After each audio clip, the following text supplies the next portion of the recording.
We've all heard the political statements, the sound bites, job-killing regulation, job-killing regulation, EPA does too much, Dodd-Frank does too much. I don't think that's the case. I think that deregulation is something that can kill people, can harm our environment, and has already been shown to harm our economy. If you look at the banks and how they've grown since the 1990s, when we repealed Glass-Steagall and put in the Graham-Leach-Bliley Act to favor banks, called the Bank Modernization Acts, we saw that the banks began to consolidate and get bigger and bigger and bigger. So I have a whole list in small type of banks that are now just Citigroup, JP Morgan Chase, Bank of America, Wells Fargo. We were told we had to bail out these banks because they were too big to fail.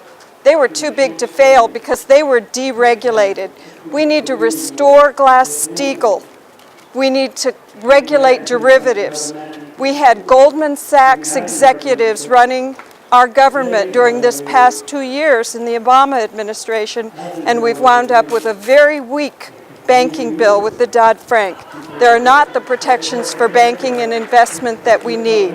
We need a transaction tax, and we need to have some of those folks prosecuted for the crimes they committed by misleading their investors, by defrauding their investors.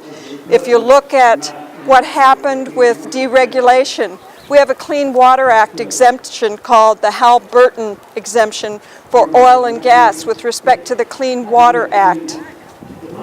We need water. Water is more important than oil. Water to drink is more important than natural gas. We must protect our water, our air, and our soil. EPA is not too strong. EPA does not need to be disbanded. We need more regulation to protect the people. We need more regulation to protect our water, our air, our soil, our health. We've just had a bill passed that would not allow EPA to regulate ozones at safe levels. As a consequence, we have many more children in communities with asthma, some of whom will die from that asthma. We need to protect the people. We need to regulate to protect the people. If we deregulate, we will harm the people. We will harm the planet. Thank you.